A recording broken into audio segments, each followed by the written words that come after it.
Hi, everyone, and thanks for joining us today for another episode of the Jason's Take On. Today, we're very excited to have a special guest. Marty Kaufman here is joining us, and I'm joined as well by my co-host, Jason Noble. Jason, say hello. Hello. Good morning, good afternoon, everybody. As Jason said, really excited for another guest podcast. We really love doing these, and Marty, awesome to have you with us. Great. No, thank you. Appreciate the opportunity. Fantastic. So, we're really excited here because Marty is a customer success leader and performance executive, trainer, consultant. He's done a lot of great things. And he's also the former VP of customer experience at Wedding Wire, which is now the Knot Worldwide. I had a chance to meet Marty at a local meetup where he was on a panel I was moderating and was really blown away by a lot of his ideas and experience and insights, and thought it'd be great to have him come join us. So we're really excited about that. And as you know, here at the Jason's Take On, we're really advocating for and looking for people to be bold in customer success. And Marty's got some great experience and ideas, so I hope you'll enjoy this conversation. And today, Marty's going to share his ideas and insights around how marketing and customer success can actually collaborate to achieve one-to-many influence. And we're really excited because I know it's an important topic, and a lot of organizations out there struggle with their one-to-many models and making them effective and really engaging with customers. So Marty, thank you so much for being here today. Yeah, no, of course. It's a topic I've had to spend a lot of time with. So the pain that other people feel is certainly one that I'm familiar with. Excellent. So to jump right into Marty, why don't you go ahead and just tell everyone a little bit about yourself and your background, create some context for the conversation, and then we'll jump in. Great. So as you said in the intro, I was the founding and now former vice president of customer experience at Wedding Wire. It's a term that encompassed support, success, renewal sales, even end-to-end everything for large strategic accounts. So it was a kind of a portfolio-based position, but all of it was focused on really trying to optimize everything we did with our customers from that initial point of sale all the way through to the rest of their life cycle with us. And it was an excellent, I was there at the time when a lot of these terms around customer success and customer experience were starting to be taken at least a little more seriously or a little more formally. We've been trying to put definition to a lot of those things. But even before those experiences, I'll go back almost 20 years now and say I was doing customer success work with large technology companies, going on site with our customers to do end user education, implementation, make sure that time to value was as small as possible. So this whole idea of what has become success, or even more broadly customer experience, is where I've been swimming for the better part of the last 20 years. And it's really exciting to see so much passion and effort now behind kind of formalizing the discipline of all of this. Yeah, I love absolutely. the way you kind of talk about that end-to-end everything, because I think that is such a key thing. And I think lots of us who've kind of come up from the days before when it wasn't customer success absolutely have come from all sorts of different backgrounds and experience. And we've said before, I think that adds so much more to what you can offer your customers.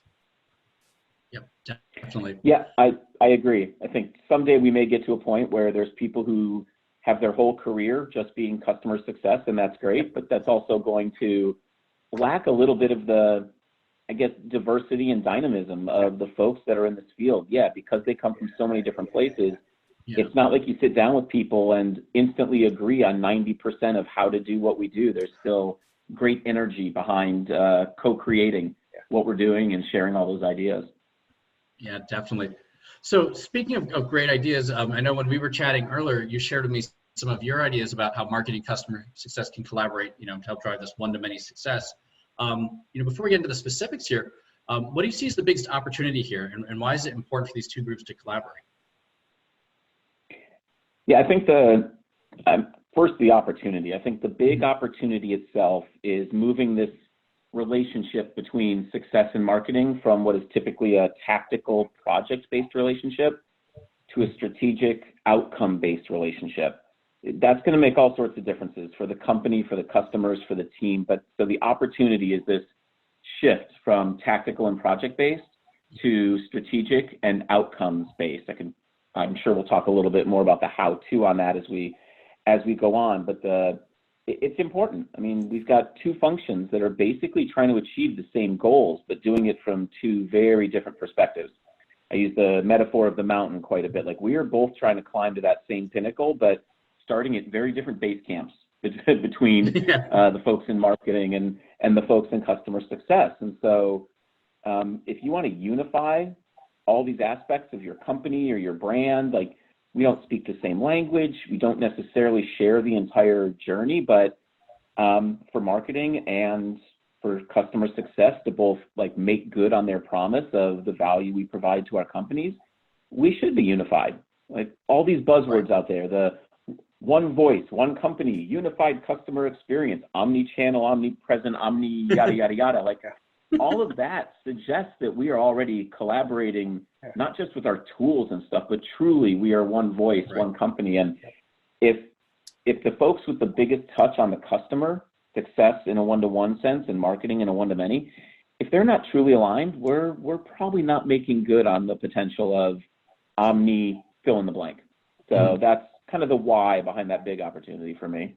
What do you see of some of the big challenges as to why we're not there? Because I think it's an awesome place to try and get to. And I think we've all spent time with organizations that have been on that transition, but equally many organizations that just haven't made it. And I think one of the big challenges I've seen is that a lot of organizations are still focusing marketing on new business.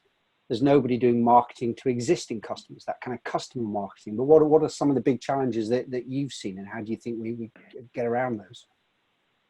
Yeah, I'll give a +1 to what you just mentioned, which is the specialization around this. And I think it is emerging. So the reason there's even a title now of acquisition marketing is because there's something other than acquisition out there. So those people had to get a little bit better defined. And the other piece of that is either retention marketing or customer marketing. It doesn't have the same history, but at least there is some there. So I'm optimistic, but you're right. That is not the typical environment does not have that specialization necessarily coming from the marketing team, especially in smaller organizations where the resources are not as highly specialized.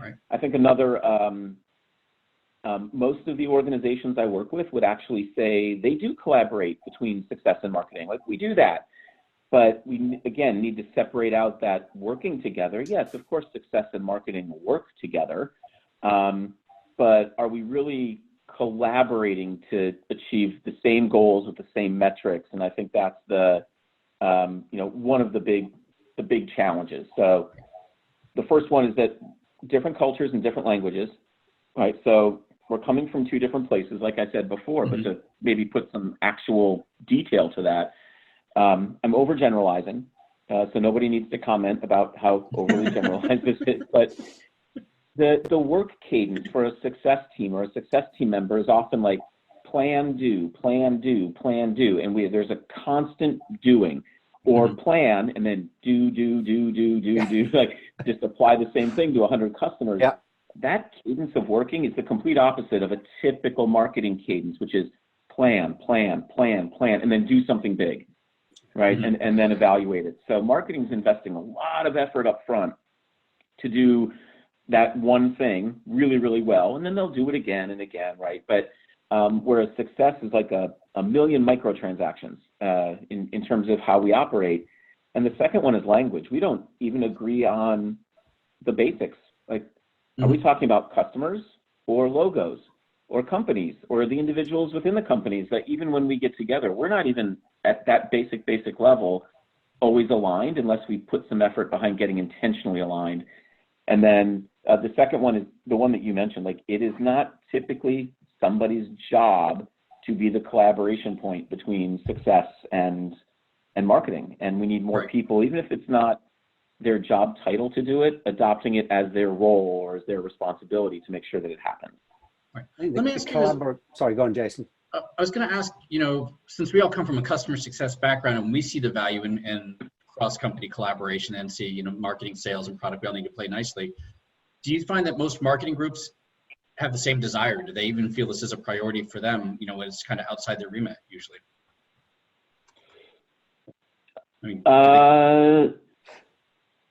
I'm not, so I thought I had a quick answer there, and then I realized it might not be fair. It's like probably a big recency effect. So I wanted to take a moment and think about that. I think the desire is there. And some of this will get into I know we're going to talk a little bit about best practices and things that we've seen that work pretty well. And one of them really is like, got to get together on sharing what the metrics are. What are the outcomes? That's that whole idea of moving from tactical to strategic, is what we're sharing is not just like splitting the effort. We're both focusing on the exact same outcome with the same definition. And I think that's there are times where, yes, marketing is coming in and saying the outcome we need to achieve is the same thing that success wants to achieve. So let's do that together. But I don't think it typically starts that way. So again, I'm not talking about 100%, but the typical setup will be marketing wanting an outcome of clicks or calls to action. They're trying to drive behavior. It's, all good stuff, but at a one-to-many, whereas success is going to be focused on getting the customer to do a specific thing that we know adds value to either, adds to the LTV, or it's a behavior that indicates, increase in retention probability, or we know makes people happy if they're logging in more or using our product more, whatever it may be in your specific situation, that we don't arrive looking at the same set of metrics that will define our overall successful outcomes. Mm-hmm. So it's a long-winded way of saying probably not. Like the majority of times I see it, we right. At least initially arrive, right, with a slightly different definition, but that doesn't mean it has to stay that way. Oh, yeah. So you take that awareness and then get it together, yeah.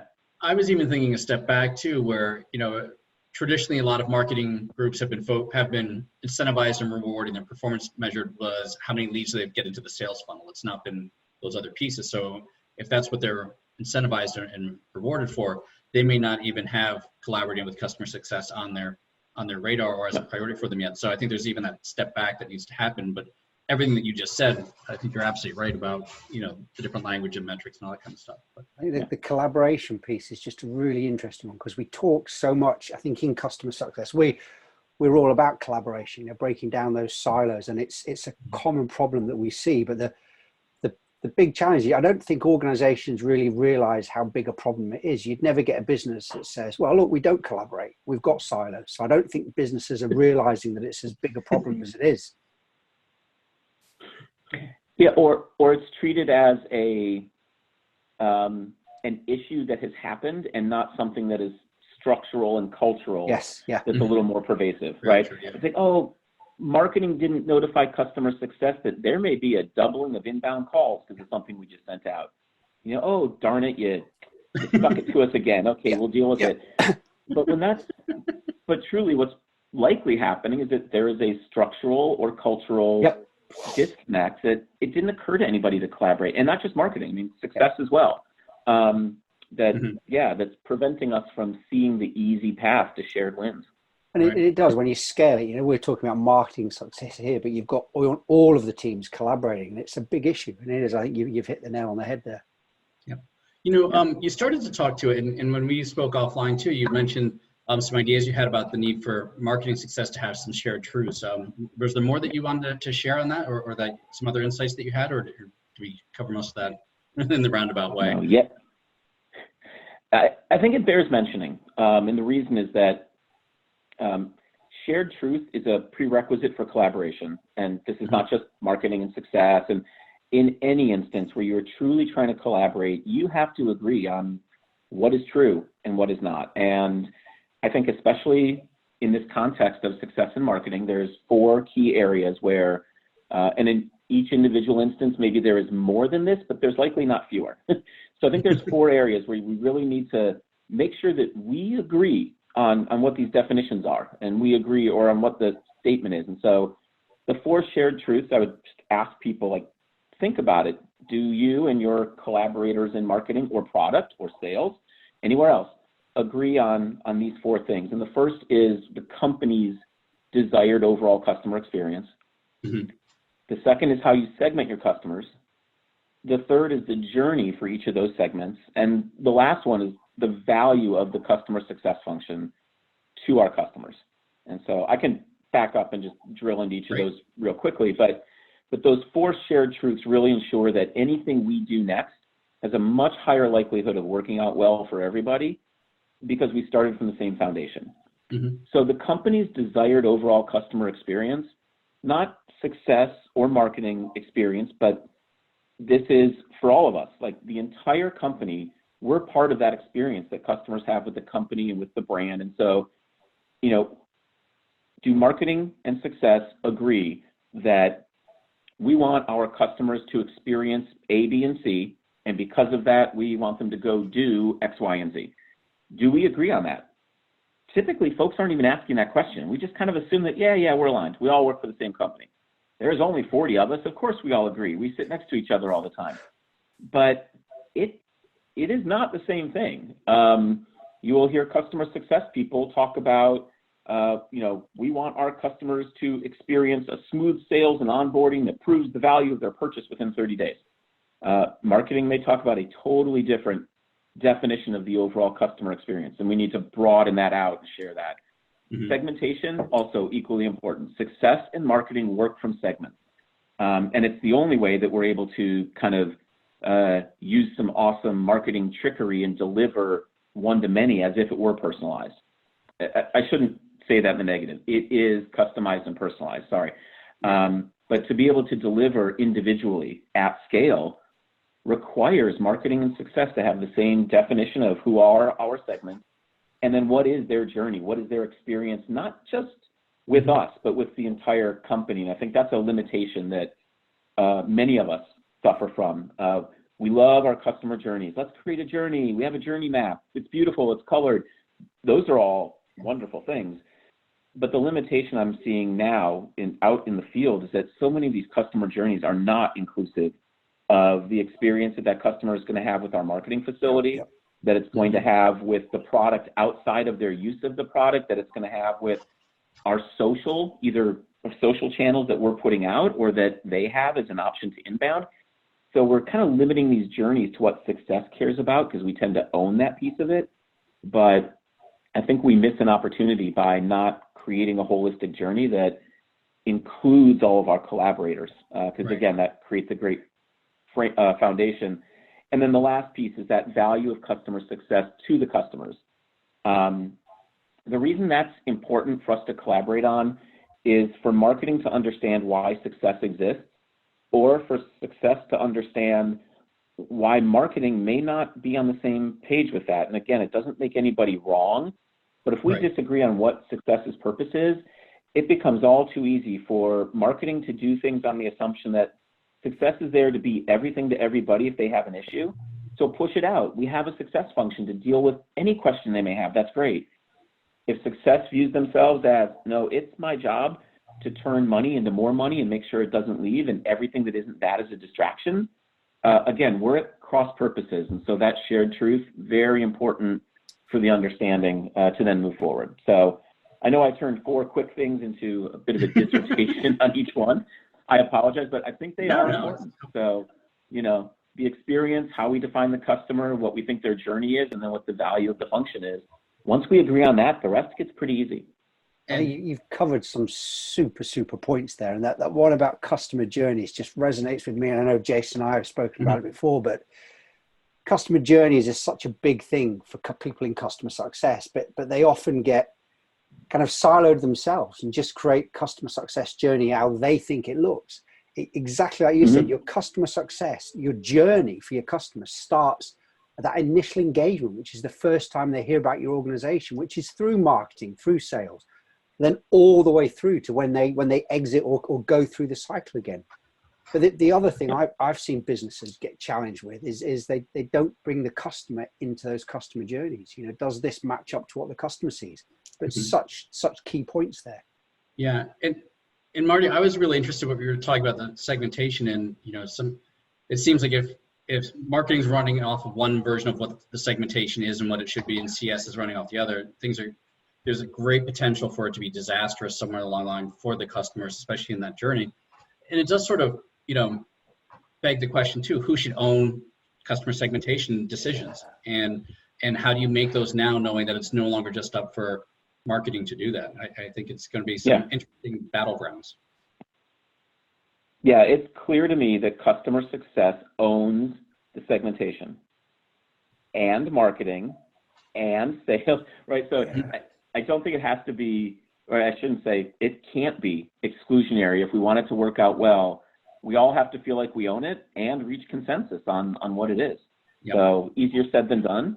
But just because we in customer success spend more time than the others, or maybe except marketing, functioning and thinking about segments, doesn't mean that we're the exclusive owners of it. Yeah, and I think that really comes back to the bigger idea as well of for this to truly be exciting or effective, customer success needs to be more than a department. It really needs to be that organizational wide culture and way of doing business. Your fourth point too, the value of CS function to our customers. I think that's great for marketing and CS to be aligned to that. But obviously, I think there's also the other piece too, which is sales needs to be involved in that, and marketing needs to be positioning it, and sales needs to be selling on it. And trying to get that collaboration. Sales and marketing don't always play nicely together in the sandbox these days. That's a heavy lift. Yeah, you've introduced a third piece of the triangle there, which is sales working with marketing to promote a value proposition that likely includes success without success being a part of that discussion at that point. So kind of, takes me into one of the real common, there's a couple of common structures or frameworks where you'll see marketing and success get together. When I said it's like tactical and project-based, there's three constructs that I see most frequently. And I talked to 4 of my marketing leader colleagues about this to kind of get their point of view and their experience. And yes, there are others, but these are the 3 that kept coming up over and over again. And one of them was one-to-many expectation setting. So, and that is going out to the market and telling our customers or our prospects, this is what our success function is in our company. Excuse me. This is why you're going to love it. This is the value you're going to get from it. This is a differentiator for us. That is messaging about the success function that is setting expectations with the customers. That is a common collaboration point, or should be, between marketing and success, because we're putting a promise out in the market, and success should be a part of that, and making sure that we are able to deliver on what that promise is. Otherwise, we've created bad experience right off the bat. So that's one real common construct. And the other is success using marketing and marketing tools to actually do the work of success at scale. So being able to do one-to-many success, we will use campaigns. We will use typically the tools that the marketing team has at their disposal that sometimes we don't, to be able to orchestrate that and better manage one-to-many outreach. That's another really common one where, we should be collaborating on that. Marketing could be an awesome force multiplier for success by allowing us to do our work one-to-many more effectively than we otherwise could. And my third and favorite one, because it's often where things go wrong, but it's also really powerful, is using the success team as the call to action in something that marketing is putting out there. I would hazard a guess and say typically the success team is aware that they've been used as a call to action. That's kind of best practice. But when we go out one-to-many, whether it's a campaign or we want to do a big, we have a new product offering, so we want to cross-sell, upsell, add on 15,000 of our existing customers. Let's let them know about this and tell them that they can reach their CSM, and here's a link to call them or to email them right there in the thing. What a great way to boost revenue, to increase, all good things. You'd want that success team aware that that's happening and informing it in some way too, because every time we do that, we're putting an expectation out there. This could put the expectation out there that my CSM is my sales rep. Maybe that's true, maybe that's not, but that's something the CSM leadership will be thinking about that marketing or sales likely is not. And that's where, again, the collaboration becomes important, because every time we go out to market one-to-many and mention success, let alone use them as a call to action, we're creating an expectation at scale that success team is going to have to make good on. It is. It's that collaboration is what it comes back to. And I know I've seen many organizations where when success isn't there at the foundation of the business, where they're not selling it, they don't understand, your customers don't understand it. But then when it starts delivering results, it's where you need all those teams. Marketing needs to be positioning the success team as what it's delivering, the value that you're getting as a customer. They're not also getting your sales team on side. And I think without those 3 groups collaborating and getting the same messaging across, you do run into many of these challenges. Yeah. It's a little bit of an aside, but for me, it often walks me right into what ends up being a human capital strategy problem more than anything else. Yeah, absolutely. Which is we create jobs and start adding things into it that are not the jobs that we recruited for, hired for, that these people signed up for.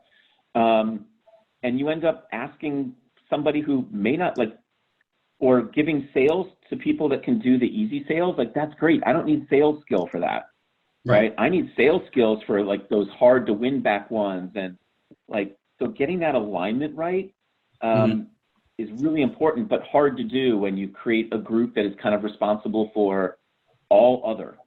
Right. Right? Yeah. So sales does the initial sale, and success does all other. What is that? Well, it's tech support. It's proactive. It's the emergency backstop when something goes wrong and we have to notify every customer, whatever it may be. Right. Having a catch-all department is a bit of a challenge. And, what you guys described as well too, I was having discussions the other day and saying, is it time that organizations really need to have a chief collaboration officer to get everyone aligned and keep them throughout, and not just someone who's going to do the operational piece of the organization and keep the lights on in the office going, but really some, at an authority level that can get sales, marketing, success, product in a room and say, what are our disconnects and how do we break the, silo busted? And, it may slow the process down in the short term, but the benefits on the back end will be exponential if you can do it well. So sort of there as well, I know you said you had some ideas around some best practices that you've seen or that you would like to see. Can you share some of those for folks to say, yeah, makes a lot of sense. What should people be doing?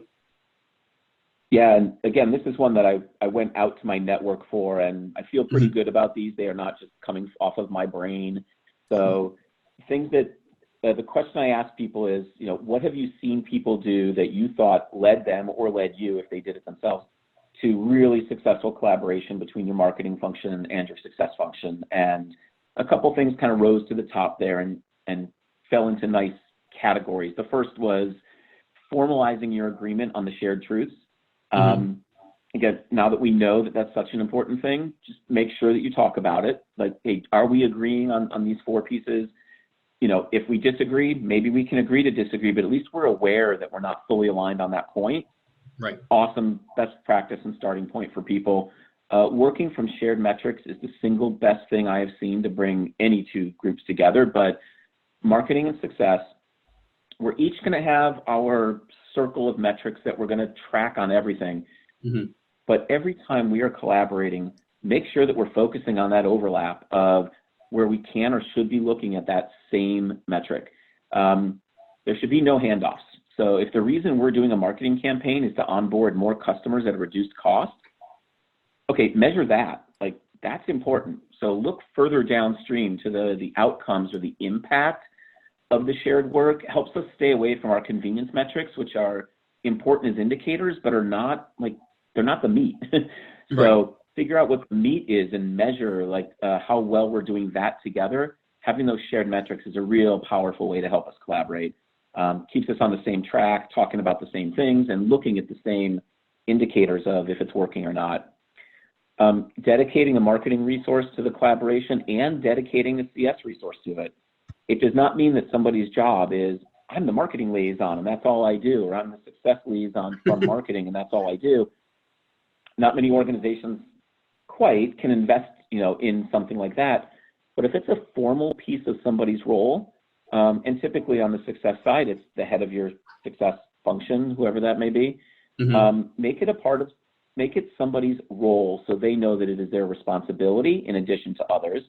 But that creates a nice consistency and a sense of ownership, as opposed to just pulling in random designees, which again, that's a project model, not a strategic outcome-based model. So, and that demonstrates executive commitment to it. If you're putting resources to something and making it dedicated, but that shows it's important.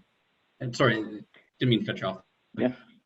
No, the last one is just an observation that many people do this, but leverage the success team, and this is more for the team, the frontline members of that team. Leverage them for events, virtual, in person, all of that. It's tempting to staff events only with salespeople so that we can see great throughput. That's important. It's tempting to staff the events with the marketing team because they all want to see the outcome of all the effort that went into it. That is important too. But the people attending that event are customers, and we can't predict what their needs are, what their questions will be.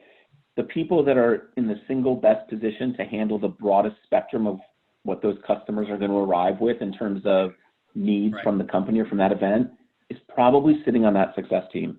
And it is an excellent way to embed collaboration, provide customers what they need in real time and often in person, and creates a really good, just tends to create a better environment when whatever the customer needs, there is somebody there that can take care of them, that has some consistency in that relationship, and just makes for better events. And I've seen that work almost every time, and I'm a big proponent, so I'm going to push it here as well. I love that idea about events, because we've all been there. You got to, when you attend an event, it is a sales event. They are typically sales guys pushing you, but I've also seen where you work closely with sales and marketing, and you're so right. That point about you don't know what your customers are going to come to you with there, and your success team are the best place to be asking. I love that way of thinking. Yeah, and I think, you know, since we're in such a show me society these days, that, you know, if you show me that you're sending your success people to your booth and that they're priority for them to be out there, and that's what you're talking about right up front. And in some cases, you know, some customers may even prefer to speak to a CS person because they won't expect the hard push that you would get from a salesperson, you know, which I think is really nice. I think those are some great tips. And just to close out then, because again, we do like to focus people on a bold challenge here.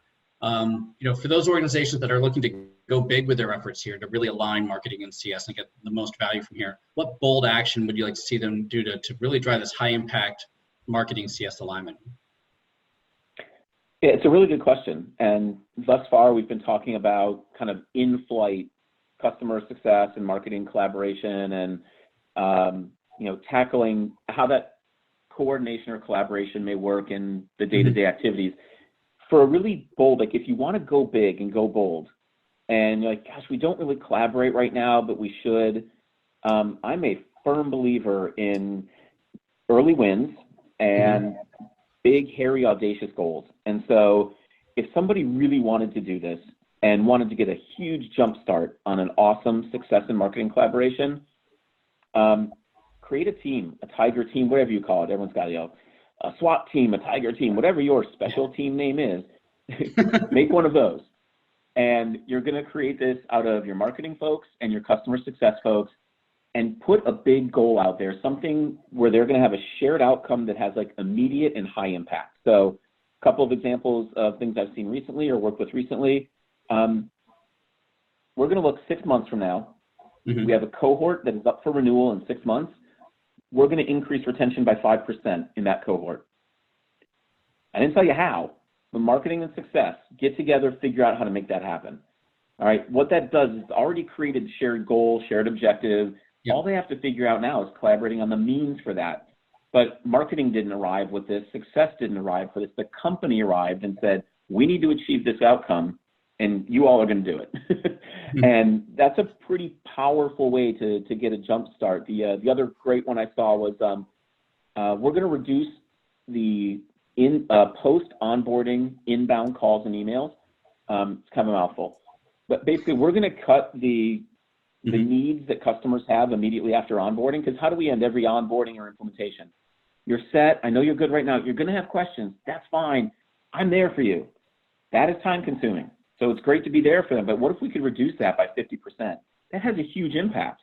And then the other big impact one, like if you really want to like be bold, another idea for where to look for these shared projects where you're going to throw a tiger team at it and have awesome instant collaboration. It's creating enough one-to-many success efficiency that it alters your human capital needs. And so almost everybody that's part of a growing company is like looking ahead and like, okay, by the end of the year, my team is going to be 4 people bigger in customer success based on, you know, the new onboards that we have. Like I can do the math. Well, what if we got so efficient one-to-many, which is going to require collaboration with marketing, that we could cut our hiring in half? I guarantee you, everybody in the C-suite is going to be pretty happy if you could come back and say, because of this collaboration with marketing, I just cut my hiring needs in half for the year. We're going to perform better than we did before, but with fewer additional heads than we thought we needed to have. Every company will have a different set of what these may look like, but there's no shortage of projects with awesome, tangible, enterprise-wide benefits that only work if marketing and success are collaborating. So find those, create a special team to do it. It'll energize those people, provide value to your company, create better results for your customers, and create that early win. Like proving out that collaboration is something that could then sustain. Like you've seen it work, let's keep doing that. And that creates an excellent touchstone for an ongoing relationship between success and marketing. I love that. That is just those kind of, that tiger team approach, I think is so important, because you know that just you talking about it has created energy here. I mean, I'm feeling this. I want to go and do this. The big challenge I'd see is how do you keep that momentum going? It is demonstrating the value of that collaboration to the C-suite that then helps break down more silos. You know, it helps increase that collaboration across the business, but also starts demonstrating the value of what we can do with our customers. And really puts tangible benefits for the whole business. Yeah, fantastic. I love those ideas too, and I like that they are some bold ideas. And for anyone out there who's listening to this podcast too, I'd invite you, if you have bold ideas, whether you've done them or would like to do them, comment in the captions below, post to us on LinkedIn, and tag Marty as well too, because we would love to hear your ideas for how you can be bold with aligning marketing and customer success. I think Marty's done a great great job of outlining the case for why this is important and why it can deliver tremendous benefits. So, Marty, before we sign off here too, and thank you so much for sharing these insights, please, how can people get in touch with you if they want to learn more or get your help? Please have a good shameless plug here. I think the easiest way is probably either directly through my website or LinkedIn. So the website is infinipoint.com, INFINIPOINT, and on every page, there's 2 buttons at the bottom. One says "Let's Talk" to just reach out and reach me, and the other says "Let's." I should know this. Let's learn, and it's a link to start the process for a complimentary org assessment for their customer retention. So both of them are reaching out to me. It's just helping identify if we just want to have a conversation or specifically want to talk about the complimentary org assessment. But I'm reachable through there. And it's Marty Kaufman or on LinkedIn.